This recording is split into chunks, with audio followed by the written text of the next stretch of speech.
This is the exact method that I've used to get lean over the past few months. Now, I've lost over 100 pounds and gone through multiple fat loss phases. And what I'm about to show you is by far the most effective way to lose fat and keep it off. Now, there's three parts to this method, and the second part is brutally underrated, but it's one of the most powerful tactics that you can use. So we're going to start off by figuring out your nutrition. Now, a lot of people are under the misconception that nutrition for fat loss is about elimination. They think it's about not eating sugar or not eating fast food, but they couldn't be more wrong. The truth is that fat loss is all about inclusion. So from this point onwards, I want you to stop thinking about what you can't eat and start thinking about what you can eat. When I first started trying to lose fat, I remember stressing out about all the foods that I couldn't eat, and it led me to being in a scarcity mindset. Now, let me explain what I mean by that.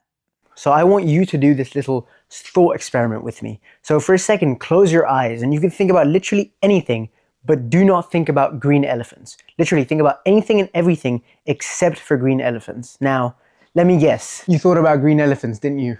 And that's because when you're constantly trying not to think about something, it has the exact same effect as thinking about that thing constantly. And so that's what my life was like when I first started trying to lose fat.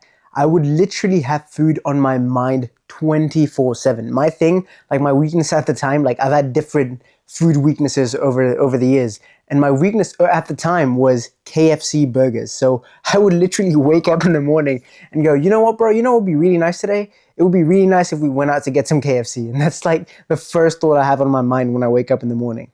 And so yeah, that made fat loss a lot tougher for me than it should have been. Which is why I'm out here telling you to switch from a mindset of elimination to a mindset of inclusion. Start asking yourself, okay, instead of thinking about what I can't eat, let me think about what I can eat. And so for me, any food that's chicken based, like chicken breast or chicken thigh or chicken leg piece, whatever, if it's chicken based, then it's right at home inside my stomach. Maybe for you it's ground beef, it doesn't matter. But what does matter is that you find foods that you enjoy eating and they also help you hit your goals because they're good foods. Now the second part of fixing your nutrition is to just stay hungry forever. Literally, never eat anything ever again. No, I'm kidding. Please don't do that. But I will say that as someone who's a big eater, fasting is one of the biggest contributors to my fat loss. I wake up and fast for the first few hours of the day, and it's literally allowed me to maintain a visible six-pack for the past 6 months now. Now, once you implement these two simple tactics to fix your nutrition, I promise you'll set yourself up for more success than 99% of people when it comes to fat loss.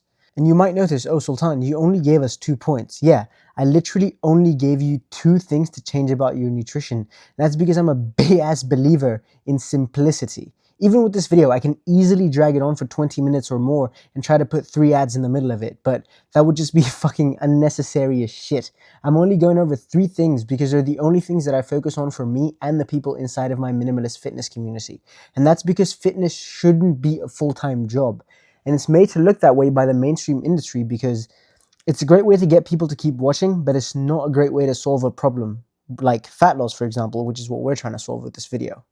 Which leads me into the second part of this method, which is your workouts. Now, the biggest complaint that I've heard from my friends, my family, and even some of my clients is that they don't have enough time to spend in the gym to commit to a workout routine. Well, I'm going to tell you right now that that is complete bullshit. You don't need any more than 4 hours per week in the gym to lose fat and get ripped.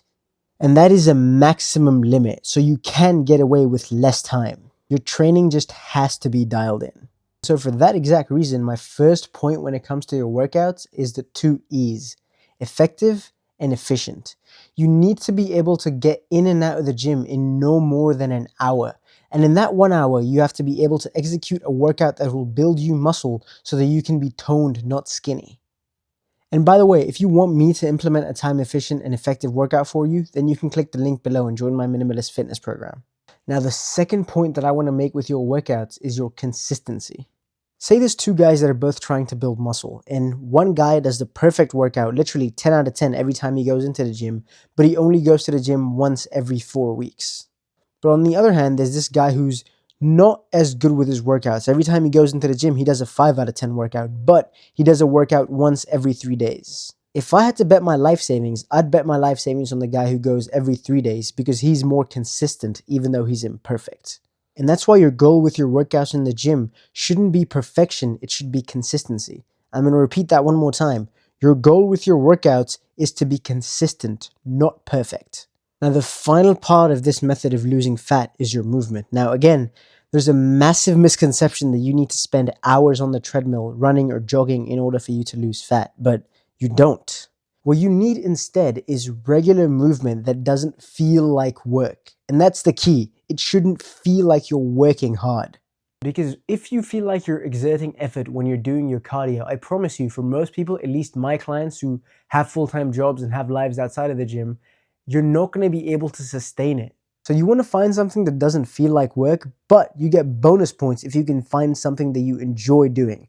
Right now, this exact thing for me is tennis and pickleball. Whenever I'm playing tennis or pickleball, I'm never thinking about the fact that I'm actually doing cardio, even though I am. I am more worried about sending the ball over the net.